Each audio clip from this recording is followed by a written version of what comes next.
రోజు రోజుకి గోల్డ్ రేట్లు పెరుగుతున్నాయి. తాకట్లో ఉన్న బంగారానికి వడ్డీలు పెరుగుతున్నాయని టెన్షన్ పడుతున్నారా? కొమ్మూరి గోల్డ్ వచ్చాక ఆ టెన్షనే పోయింది. కొమ్మూరి గోల్డ్. థాయిలాండ్ ప్రభుత్వము విదేశీ పర్యాటకులకు ఒక షాక్ ఇచ్చింది. ప్రపంచవ్యాప్తంగా 93 దేశాల నుండి థాయిలాండ్కు పర్యటన కోసం వెళ్లే వారికి 90 రోజులతో కూడిన గడువుతో కూడిన వీసాను మంజూరు చేయడం తరతరాలుగా వస్తుంది. కానీ తాజాగా పరిణామాలు చూస్తే అందుకు భిన్నంగా ఒక ప్రభుత్వం ఒక చట్టాన్ని తీసుకొచ్చింది. ఇకపైన ఈ 90 రోజులతో కూడిన గడువును వీటికి కాలం చెల్లింది, ఇకపైన అది ఉండదు అని చెప్పి షాక్ ఇచ్చింది. దీంతో భారతదేశంతో పాటు సుమారు ప్రపంచవ్యాప్తంగా ఉన్న 93 దేశాల నుండి థాయిలాండ్కి వెళ్ళే పర్యాటకులకు ఇది ఒక ఆటంకంగా మారింది. దీనితో అక్కడికి వెళ్ళాలంటే ఖచ్చితంగా వీసా తీసుకోవాలి.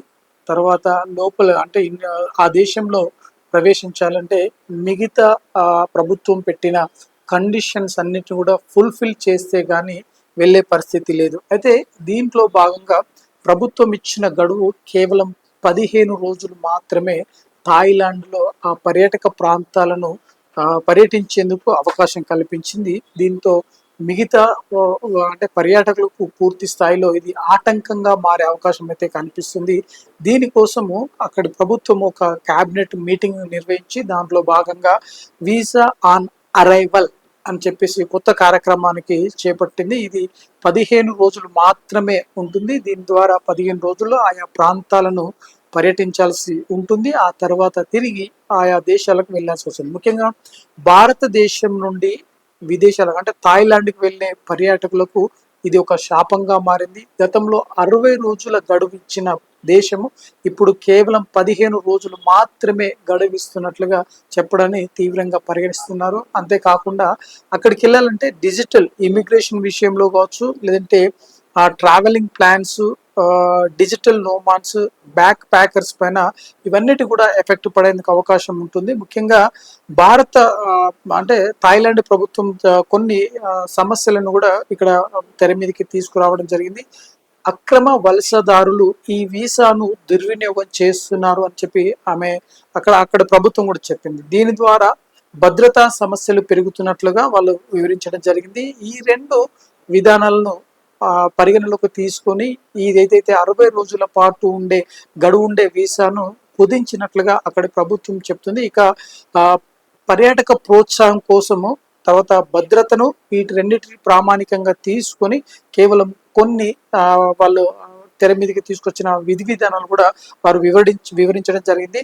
కేవలం అంటే వీసా కేటగిరీలో భారీ మార్పులు చేయడం జరిగింది. దీంట్లో 30 రోజుల వీసా మినహాయింపు సంఖ్యను కేవలం 57 రోజుల నుండి 54 తగ్గించింది.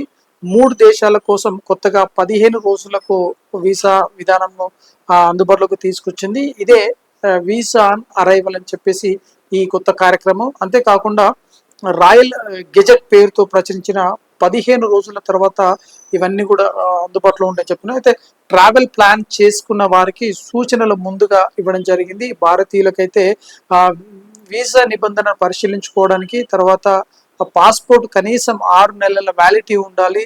అదే కాకుండా రిటర్నింగ్ టికెట్ తప్పనిసరిగా ఉండాలి.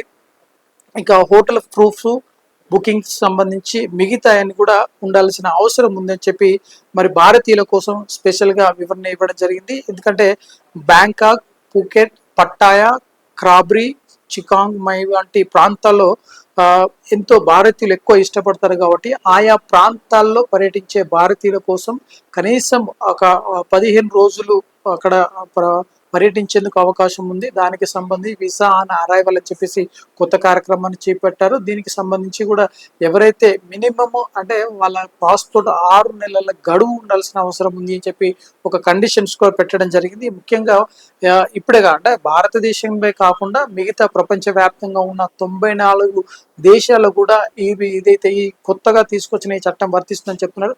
గతంలో 60 రోజుల పాటు అక్కడ పర్యటించేందుకు అవకాశం ఉంది, కానీ ఇకపైన 15 రోజులు మాత్రమే ఈ వీసా గడువును ఇస్తున్నట్లుగా అక్కడ థాయిలాండ్ ప్రభుత్వం కూడా చెప్పడం జరిగింది. దీంతో మరి ఎంతమంది భారతీయులు ఆయా దేశాలకు వెళ్తారు, ఏంటి, ఏ మేరకు పర్యటిస్తారనేది కూడా కొంత ప్రశ్నార్థకంగా మారనుంది. అయితే ముఖ్యంగా ఇక్కడ రెండు విషయాలను కూడా గమనించాలి. ఎందుకంటే భారత ప్రభుత్వము కూడా విదేశీ పర్యాటకాన్ని పూర్తి స్థాయిలో తగ్గించండి, వాయిదా వేసుకోండి అని చెప్పి మోడీ చెప్పిన విధానముకు ఇప్పుడు థాయిలాండ్ ప్రభుత్వం తీసుకున్న విధానముకు కాస్త దగ్గరి పోలికలు ఉన్నాయి. ఒకవైపు ఇటు దేశ ఆర్థిక వ్యవస్థను కాపాడుకోవడానికి ఈ విదేశీ పర్యటనలను కూడా పూర్తి స్థాయిలో పర్యాటకులకు సంబంధించి పూర్తి స్థాయిలో వాయిదా వేసుకోవాలని చెప్పి మోడీ చేసిన వ్యాఖ్యలకు థాయిలాండ్ ప్రభుత్వం తీసుకున్న నిర్ణయాలకు సరిపోతుంది. కాబట్టి ఖచ్చితంగా ఇది భారతీయులకు ఒక రకంగా భారతదేశానికి మంచి చేసినట్లుగా